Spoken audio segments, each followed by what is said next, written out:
at a national level, like you said, occupancy was still slightly lower, but the ADR, people are still holding on to the high ADR, right? Fortunately, the demand is still there, that, it's kind of evening out. But I would say, as we're moving forward, that kind of an approach may actually not be the right way to continue running your business.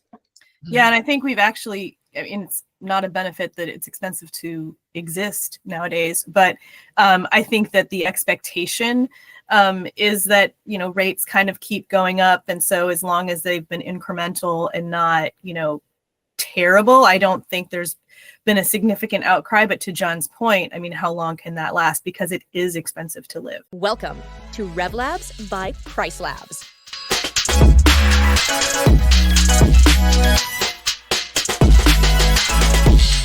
Hey everybody, welcome back to another episode of RevLabs by PriceLabs. We are super excited to be joined again with our hosts, Sarah Franzen with RevZen and John on with TechTape. We also have Saurabh with us, our producer. And of course, my name is Becca. I lead the US Solutions team with PriceLabs. Today, we are starting off by talking about the entire country, the US's trends, and then we'll actually dive into a specific market. We've chosen Arizona, as me and John actually just came back from Arizona after the VRMA International Conference a week or two ago. But yeah, Sarah, John, want to say hi? Hi. Hi. Awesome. So I guess we'll just dive in. We went over the US trends last month when we talked about Florida, but so not a ton has changed, sort of on this macro scale, but initially looking at some of these charts, and again, we are looking at the PriceLabs STR index that can be accessed via hello.pricelabs.co under our resources. What are we seeing in the US as we're coming into the fall? Well, I think, like you said, Becca, not much changing, right? So all the patterns are pretty much, kind of aligning with historic. Again, 2024 as a whole is not necessarily that like doom and gloom that everyone has been talking about. If you look at the overall US market as a whole, same thing that, we talked about last week. However, if you go to the trends tab, Becca, recently I've heard supply tends to be slowing down. So supply growth is slowing down. And that might be, some operators might be jumping up and down in joy in some of the oversaturated markets. But that also does show kind of an overall slowdown in our overall industry in the US. That's kind of what we're seeing. Sarah, anything else? No, I think that's pretty good. I don't really have much to add. Obviously, when we're looking at the whole country, there's clearly nuance in each of the markets. But yeah, that was a great summary, John. What do we think some of the drivers to like a slowdown in growth would be? Well, I was just going to say, I think it has to do with a lot of, what the growth was made up of initially, that really strong growth, with, over the last few years. I think a lot of it has been, the individuals that were kind of investing and jumping in. I think we have seen, and we're probably going to continue to see some of those folks kind of stepping back a little bit. That may be part of it. And then I think a lot of it is, again, nuanced in individual markets. There might be certain things in each of those markets where we're seeing different reasons for a pullback. No, that definitely makes sense. And then the other thing that I would say is, regulations are taking hold across almost every market. And so that's another aspect that probably impacting the growth of supply, where people realize you can't just jump into, any market and just start making money. Yeah, and I think that actually speaks kind of to what the first thing too is, a lot of times there are certain industries where you can jump in relatively easily. And maybe that was the case, to John's point of a few years ago. I think those kinds of things are coming down now. But yeah, I think it'll be interesting once we start talking about Arizona, because that was something we were talking about a little bit before we hopped on. But there's obviously differences in markets. And so it will be even some of those markets where it's a little bit easier. I think we're probably still going to kind of see some leveling off because of regulation, but also because I think people are realizing that it's actually a job. It's hard. It's hard to be in our industry. Yeah, it's not, there's definitely a lot of like media out there sort of glorifying being a host and the financial freedom and all of that. But man, getting in there and actually dealing with guests and dealing with owners and dealing with the market and everything, it can be really, really tough out there. If they just weren't guests and if they just weren't owners, it'd be perfectly fine. But it's both. But it's both. It's always both. So just to put a little bit of context about what we mean by sort of a slowdown in growth, if we look at years past, so for example, like 2023 to 2024, we started 2023 with about 1.31 million active listings in the US. We ended 2023 at about 1.45. And then we're currently at like 1.55, about 1.55. So definitely, if we're comparing that to like 2022, there was under a million. There was about 960,000. So that's a really significant growth from 2022 to 2024, and we're just really kind of seeing that growth level off. Now, if we're looking at occupancy and RevPAR, specifically September, for example, that's sort of the most recent month that we have, occupancy in 2024 was about 50.8%. So just a little bit over 2023 at 50.2. The highest occupancy we saw for September was back in 2021 with 56.9%. So even considering that incredible sort of growth that we've seen, it seems like demand has stayed relatively stable.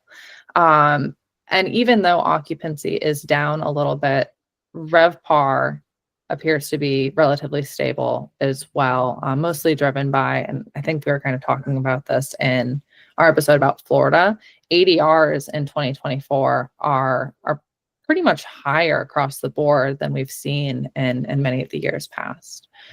Any insights here or any comments? I mean, I think a lot of the market, a lot of folks in the marketplace continue to look at previous year numbers and keep holding on to previous year numbers. So even at a national level, like you said, occupancy was still slightly lower, but the ADR people are still holding on to the high ADR, right? Fortunately, the demand is still there, that it's kind of evening out. But I would say as we're moving forward, that kind of an approach may actually not be the right way to continue running your business. Yeah, and I think we've actually, it's not a benefit that it's expensive to exist nowadays, but I think that the expectation is that, rates kind of keep going up. And so as long as they've been incremental and not, terrible, I don't think there's been a significant outcry. But to John's point, I mean, how long can that last? Because it is expensive to live. Mm-hmm. So, that's where, we might start seeing some of this, slow. We have seen the slowdown, the, people putting brakes on in terms of rate. And when we look at the booked rate, which is what ADR is, that's what's booked. But as we see occupancies decline, that booked rate is likely coming down too. Yeah. I wonder, we do sort of hear of like the rumors in the market that a crash is coming, that the Airbnb bust that we've been hearing about for years and years. And I wonder if some of the stress that operators are feeling are, I mean, the ADRs aren't significantly higher than they've been, but I feel like, again, that cost of living, that cost of your cleaning supplies, the cost of your vendors, all of that is going up. So even though the numbers look very stable, I wonder if like people are still feeling that. Yeah, a from bit. a profitability standpoint, it's rough. I mean, it's, yeah, we all talk about normalizing, and I'm like, oh, normalizing to 2019. Yeah, but how much more expensive is it to, Yeah, run a business? It's way more expensive. So normalizing numbers might make you feel good some days, but, take a look at that P&L and you look at your costs and you're like, ooh, that's rough. So cool. Let's move on to Arizona. So I'm just navigating here to take a look here. And so initial thoughts when you guys were looking at these numbers, what are some the first things that y'all want to talk about? Well, Arizona is a highly seasonal market, and this this graph clearly shows that. So the winter time when it's a little cooler, and Becca, we were just there in October, and it was not, it was still 100 degrees. But so with that in mind, if you look at March, I always thought February, and some of the properties that I have, February seems to be even stronger, but March is like the peak month. If you look at the graphs here, and it's showing that March 2023 and 2024, actually March 2024 was stronger than last year, right? So the peak season is stronger, and then the summertime, it's actually showing that it's kind of slowing down. Although again, it looks like this year's slow season outperformed last year's. So that's that. I'm looking at August particularly, which is a surprising dip last year, right? But yeah, that's what we're seeing. Sorry, Sarah, I don't mean to keep talking. But again, if you look at the supply on the left side, active listings, it's pretty stable, right? It's a horizontal line going across for the past 2 years now. So that's pretty interesting to see. Yeah, no, and no worries. I felt like I was talking a lot the last time, so not a big deal. Yeah, I mean, I think Arizona looks relatively stable, certainly year over year. And the thing that I would say is, I was in preparing for this, I was just kind of looking at Arizona, and the growth has been really significant, year over year, and it's continuing to be pretty strong, which we can see here. So, I mean, in some ways it's kind of an anomaly of a state, but it's actually pretty, by numbers anyway, it's pretty healthy. Yeah, definitely. So just again, to put a little bit of context to the numbers we're talking about, first starting with growth, we saw a huge amount of growth, and actually in 2022, we started out with about just under 30,000 listings in the market, and by the end of 2022, we were at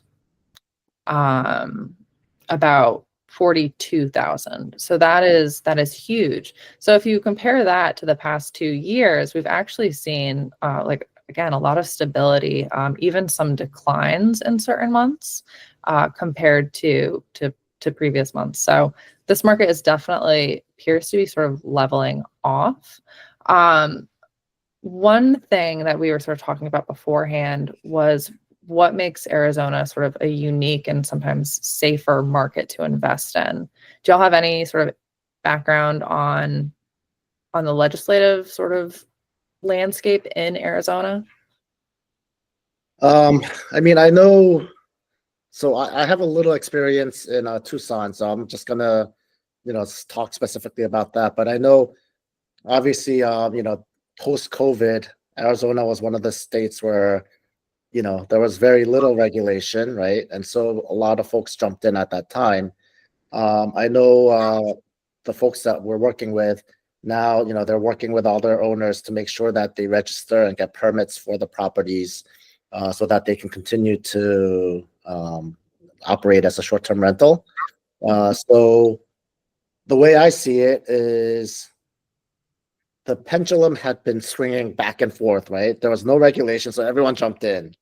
And then regulations, and there were some very potentially, harmful regulations proposed, and like the great folks at, I think it's AZRT, really worked hard and responsibly on those guys to kind of work towards fair regulation. And so now I think that stability is starting to show that the market is maturing. The legislators and the operators are finding some happy middle ground. And so that I think is a really big part of, like, if you get to the right regulation, you can get a good business environment. Yeah, and I would kind of echo that. One of the things, full disclosure, I don't have any interest right now in Arizona, any clients there.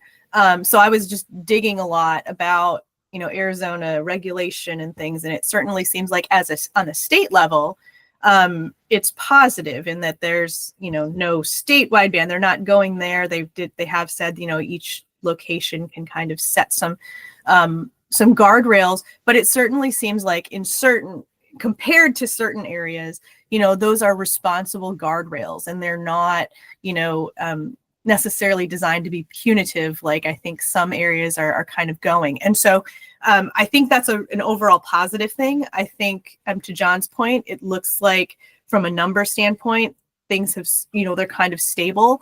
I think from a travel spend point, which was, when I was looking at some of the just Arizona tourism numbers, I mean, those numbers are just continuing to climb. So, as those climb, that provides a lot of stability. A lot of these areas are largely reliant on tourism and visitation to these areas. So I think that's been a positive thing. I think, to John's point, responsible regulation, I think is netting out some positive results here. The other thing that I'll point out on top of that is, and Sarah kind of alluded to it just now, if you look at the ADRs, right, like it's in between like 250 and like, I don't know, maybe $75. That's kind of the range, right? If you look at the ADR graph. So even for like large families traveling, it's actually not especially during, the off season, the hot season, it's actually a very affordable overall market. It appears to be. So, that continues to draw, it seems like, tourism there or travelers there. No, definitely makes sense. And obviously there'll be some nuance there too in the individual markets from, what we saw too as we dive in. Of course. So yeah, on that note, let's dive in. So today we pulled a couple of different sort of sub-markets, and maybe we'll get to all of them. Maybe we'll, just focus on a few. We'll see how the conversation goes. But first, I have sort of downtown Phoenix. So we wanted to look at sort of broader Phoenix, but there's really a couple of sub-markets, and each of them have different drivers. Each of them are just like a little bit different. So we broke them up. So we've got Phoenix downtown. We also have Glendale. So this one you may have heard of because the Super Bowl was there last year. Taylor Swift visited last year. It's kind of where their big venue is. So a lot of big events happening in Glendale. And then, of course, we have Scottsdale, which has sort of become like this really up and coming market. A lot of really, at least all of my friends have probably gone to at least one bachelorette party in Glensdale or in Scottsdale. So it's a very popular tourism market, great golfing, things like that. And then we wanted to sort of get out of the city a little bit. So we also have Sedona and John's expertise, Tucson as well. So maybe let's start with the more sort of urban markets, take a look at those, and then we'll get into Tucson and Sedona. So starting with Phoenix downtown, when you guys were looking at some of this data, was there anywhere that you wanted to start? Sorry. Should like make Becca call on us or something. Okay, I can no, that's fine. We can be independent. No, I just, the thing that jumped out at me with like the Phoenix, Scottsdale, Glendale kind of looks were that they're all kind of in the same location, kind of like what you're saying geographically. They're all kind of clustered there, but they do have kind of different drivers, right? So like Phoenix is going to be, I mean, that's downtown Phoenix. So we're probably looking at a lot of conventions and conferences. There's going to be some sporting events, but to your point, Glendale has the Cardinals right there. I mean, they've got the big arena, to your point. They had the Coyotes, but they left for Utah. And like, in Scottsdale too, is like, that's like the higher end, the bachelorette parties, the higher end, more luxe kind of feel. They've got a lot of really high-end hotels and resorts in the Scottsdale area. So you're drawing very different audiences. I think they've got spring training there. So, different draws, even though they're all kind of in the same geographic area. So that was the thing that I thought was really interesting. I thought that, overall, it looked like they were all kind of trending in a very much the same way that the overall state was kind of going. I don't think there was anything crazy there, but that was interesting to me as someone who's kind of learning about the area is, they do have very specific drivers to each of them. Definitely. John, don't want to cut you off, but something that I was looking at between the three of them is just, again, kind of going back to supply and demand and the number of active listings and the growth that we've seen in these three markets. So starting with downtown, you're seeing a much more sort of like steady and stable growth. So as of, we'll say September 1st, there was about 2,462 listings that we're seeing sort of in this loose downtown area, compared to September of last year. We're seeing about 2,200. So really not huge amount of growth. But then if we look at, say, Glendale has a really different look, at least when I was looking at it earlier, I thought so. Especially if we look at 2023. So the Super Bowl, for example, was in February of 2023. There's about 862 listings online around Glendale for the Super Bowl. If we just look a couple months earlier, there was only about 526. So even though like the number of listings, it's only 300 plus growth, the percentage of listings in the market has grew significantly leading up to the Super Bowl. And then we are seeing a little bit of a jump for May. And when I say little bit, I mean really significant. We went from 825 to about 11, almost 1,200 listings. I'm honestly not sure sort of what could have happened there. But since then, we've seen like really not a lot of growth in Glendale. It's been pretty stable around 1,200 listings since about May of 2023. So if I look at that relative to ADR in Glendale, right? So in February of 2023, the ADR was around 350 or so, right? Yeah, about 25. Yeah. Right. So that was a Super Bowl event, right? Mm-hmm. So a lot of people jumped in there. And then ever since then, the ADR pretty much, between 2023 and 2024 has pretty much been fairly consistent, right? So what I take from that, and again, I don't know why that other jump in spring of 2023, but maybe that Super Bowl event brought a lot of people into the market, saw that there is an opportunity. I bet a lot of people just put it up for the Super Bowl, and then maybe they forgot to take it off. Got a good book. Just left it up there. Hey, maybe I'll keep it on. And so that's what it seems like. But then if you go back to supply, it's very stable after that one jump, right? So it's like pretty much flat all across the board. Plus minus like 50 to 100 listings. Yeah. And then if we jump over to Scottsdale, just for sort of the final comparison of these three regions, again, a lot more like what we were seeing in downtown, where it's sort of like a slow but steady growth. Comparing September of this year at about 6,900 units to September of last year, where we had about 6,300 units. Again, not too significant. Definitely an upward trend, but it looks relatively healthy.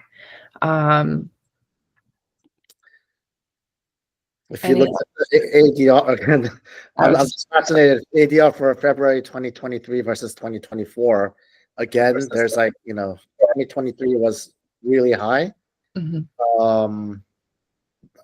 I doubt that's for the Super Bowl, but I'm curious what the driver behind that was. I don't have an answer for that. But then again, maybe it's just the overall market trend, because afterwards everything is fairly stable as well. Yeah. And also just overall, you see that compared to Glendale, the ADRs in Scottsdale are much higher, right? So that peak of February of 2023 is like 530, where we were looking closer to like 300 in Glendale. So this might be, again, we were talking about really high-end hotels being in this area. We might also be seeing people who are looking for a more luxury experience, higher end with more amenities, kind of going to this market and maybe being okay with driving an hour to go to the Super Bowl. Cool. So anything else sort of in these Phoenix markets before we move on? I don't have anything that jumps out. Okay, cool. So let's hop into Tucson, John, because I'm going to put you on the spot here, saying you do have some clients in Tucson. Talk to us a little bit about this market. What makes it unique? What makes it fun to work with? So, Tucson has, the University of Arizona. So, that's something that is a draw. So there seems to be, at the right, price, there seems to be consistent demand throughout the year. That's kind of how we have seen it. However, the huge difference between the peak and the slow season is you really need to be very nimble in terms of adjusting to what the market is doing in order to capture that demand. So in like late January to February, there's this event, like multi-week event, the Gem Show for jewelers, and that drives a lot of people to come to that area. And so because of that, we see some, 3, 4, sometimes 5x the ADR during that time than we do during, let's say May, June, July, August. And so that's the big thing that we need to be working around in Tucson, Arizona. And some of the occupancy numbers here, I have some context where I believe the average occupancy is around like 50 to 60% typically during the summer times. And again, with some finessing of ADRs, like, you're able to achieve like the 70-75% occupancy, which again, the ADR might look really low, but then in terms of RevPAR, being able to outperform the market, and all. So anyway, I'm glad I was able to fill that time and talk about something meaningful about Tucson. So really, like, anticipating the Gem Show during the peak season is really something that is important to really drive up the ADR, and that's where the bulk of your, revenue performance is going to happen. And then filling it in I see a lot of inventory available during the summer months where people are stuck on their ADR and saying, this is it, and then just sitting empty for weeks and months at a time. And fortunately, the clients that we're working with understand that there's a balance, and so we're able to kind of fill that occupancy and really drive up the annual RevPAR by filling that in as well. Sarah? I'm back. I hopped off and I'm back. Thank you for I kept talking. I was like, I don't know if Are we good? Are we good?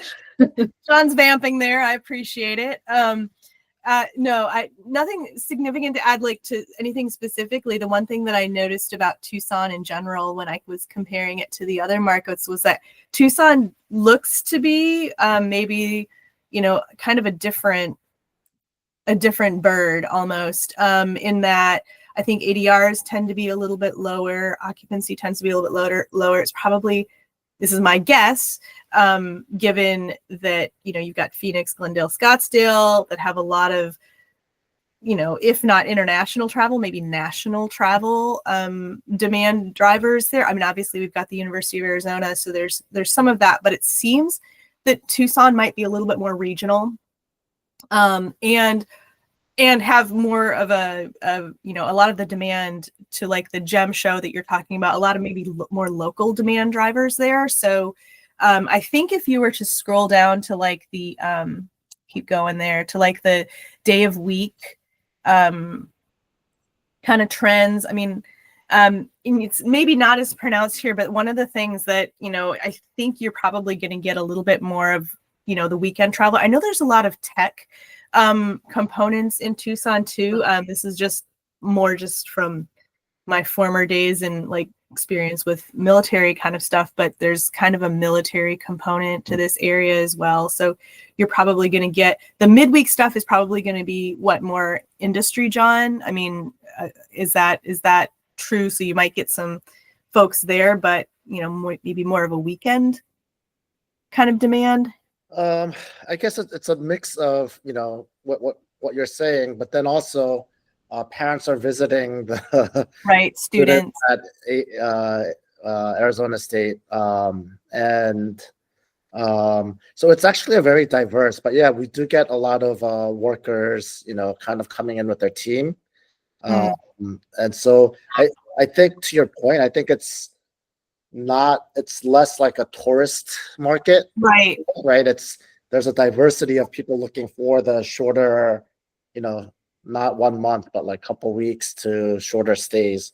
And I think that's probably why it's kind of balancing itself out. Yeah. I mean, that was one thing that you definitely did see in this market was the shorter lead time, those shorter booking windows compared to some of those other ones where you might be, long weekend or something.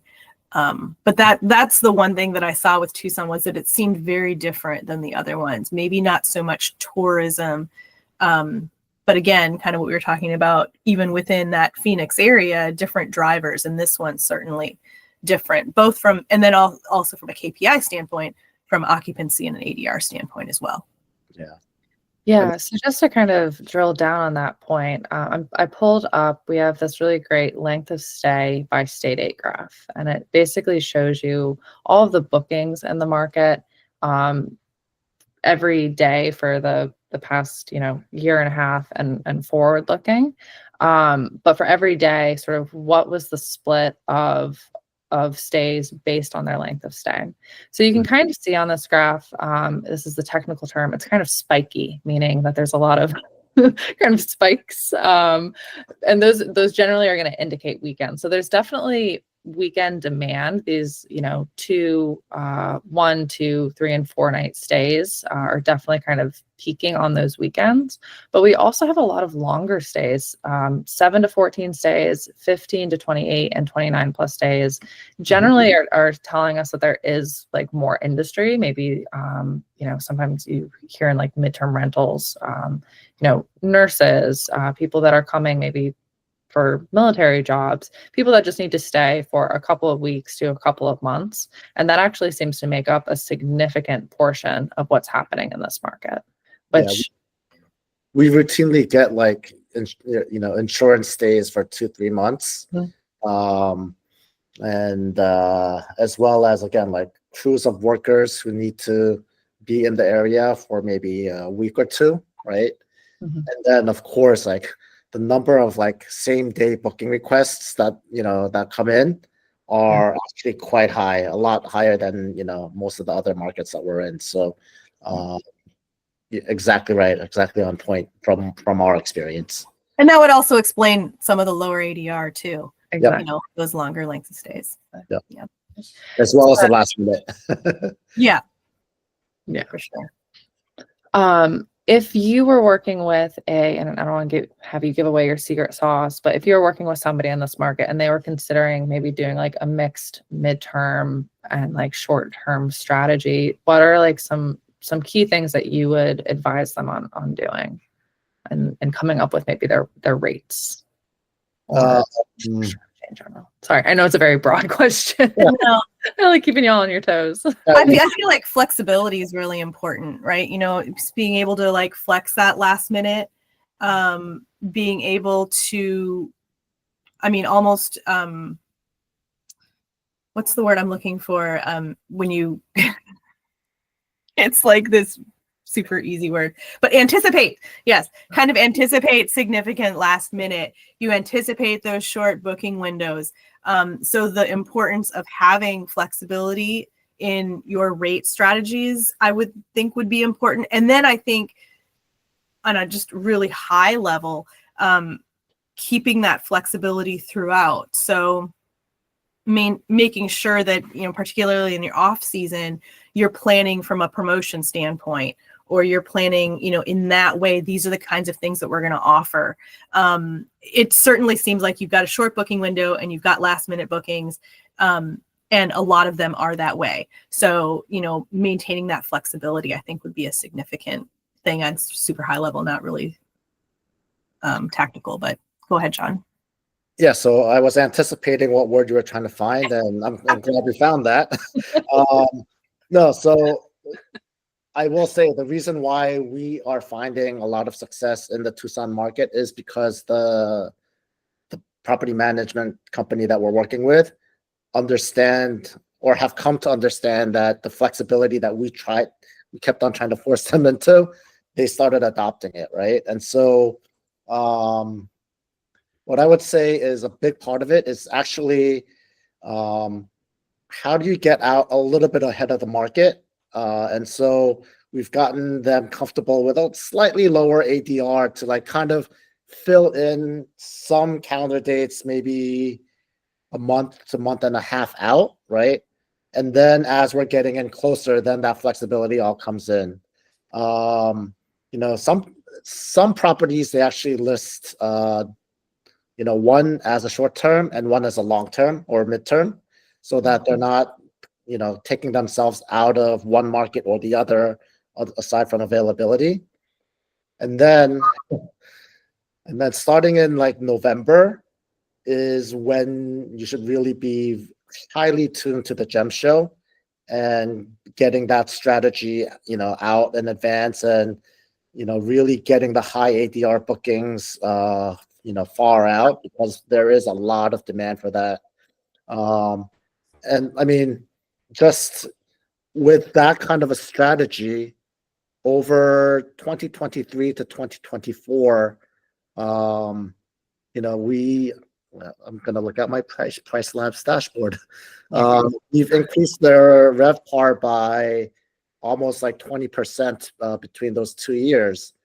And it's that flexibility, that ability to kind of like navigate it rather than just like doing what worked or what they did last year, right? So that's my answer, is partly flexibility, as Sarah said, and the other word, anticipate, right? Like really kind of looking out ahead, even though it can be kind of a last minute market sometimes. Yeah, and really understanding too, when you're talking short term versus midterm, what are the properties that are booking in both of those categories, right? And really understanding your product so that you can set that strategy around it, because the anticipation part is a huge part of what we do. And I think if you were to look down at the occupancy, I think I'm just going on memory here, so I could be absolutely wrong, but my the forward occupancy graph.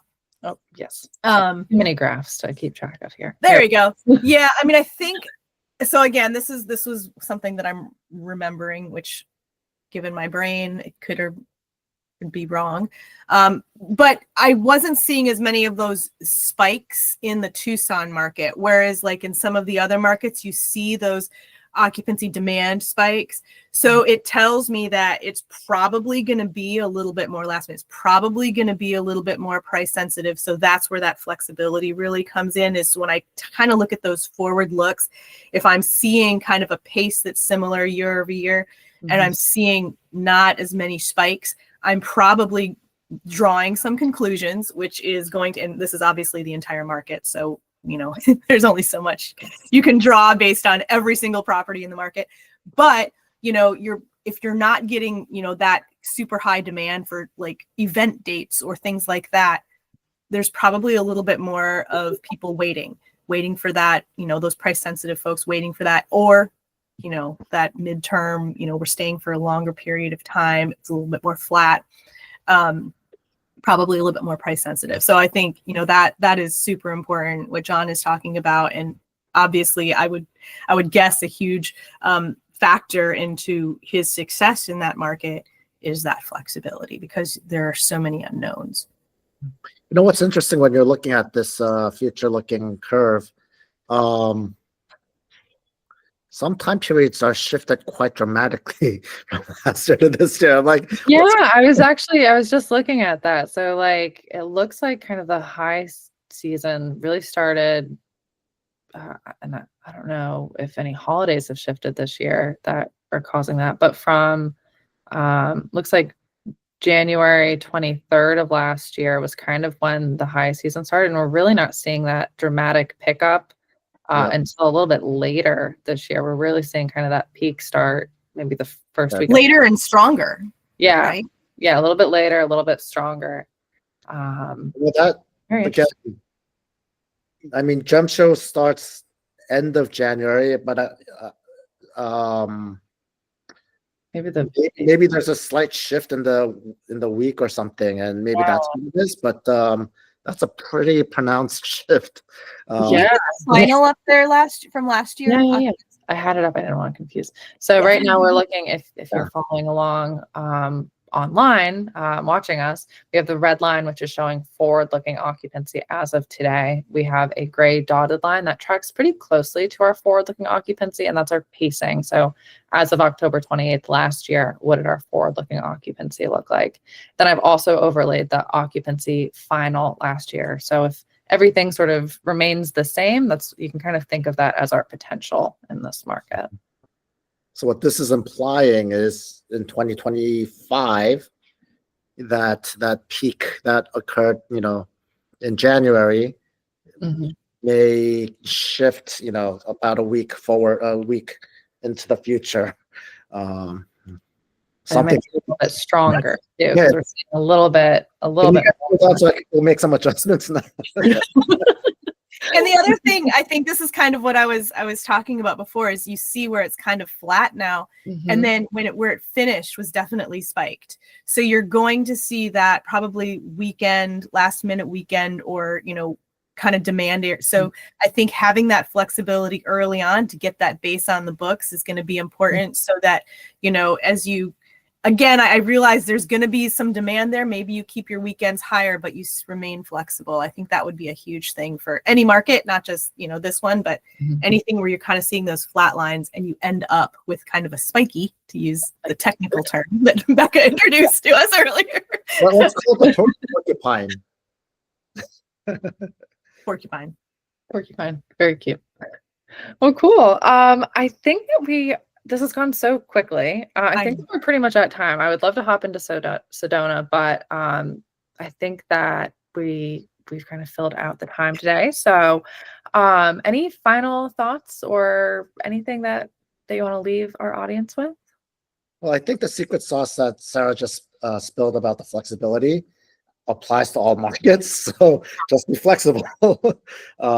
You No, I mean, really, I think over 2021, 2022, a lot of people got comfortable with just leave it as it is, and at the end of the day, it's going to come in.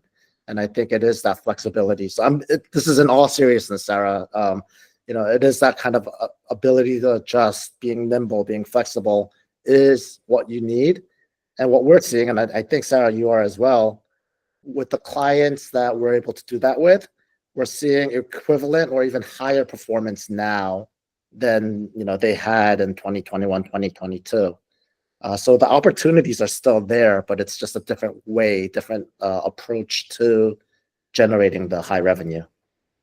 Yeah, and I would say too, just to put just a little bit of nuance on that, obviously the flexibility is important. I think the way you apply that is different from market to market, and it's too bad that we couldn't get to Sedona, because I think Sedona would be a really good example of how the flexibility might be a little bit different there, because that tends to get longer lengths of stays. It tends to book further out. So, maybe the flexibility isn't so much in rate, further out, but to John's point, obviously the flexibility gives a revenue manager a lot more latitude, which we obviously love. And, I think that's a really great way to end it, other than to say, I think another takeaway is that we talk too much, John, because. Well, I had to talk to someone while you left. I know, I'm sorry. Well, I was having technical difficulties. Sorry about that. But yeah, flexibility. Love it. Awesome. Well, it's always lovely to spend a little bit of time. I love hearing your expertise. You have so much to bring to the table. So thank you both so much. Very much looking forward to our next episode coming out in about a month. We're going to choose another great market to focus on. Please, if you all have questions, find us on LinkedIn or our socials. John, I think you're on Instagram. I'm mostly just on LinkedIn. I think Sarah's the same. On LinkedIn. I do have an Instagram presence, but LinkedIn is where I communicate the most. Awesome. And again, we've got John on with TechTape and Sarah Franzen with RevZen. Big thanks to both of y'all, as well as our audience. Thank you for listening in. If you have any feedback, questions, or concerns, please don't hesitate to reach out. And also a big thanks to Saurabh, our producer here. Anyways, y'all have a lovely rest of your week and look forward to chatting again soon. Thanks, Becca. Thanks, Sarah. Bye.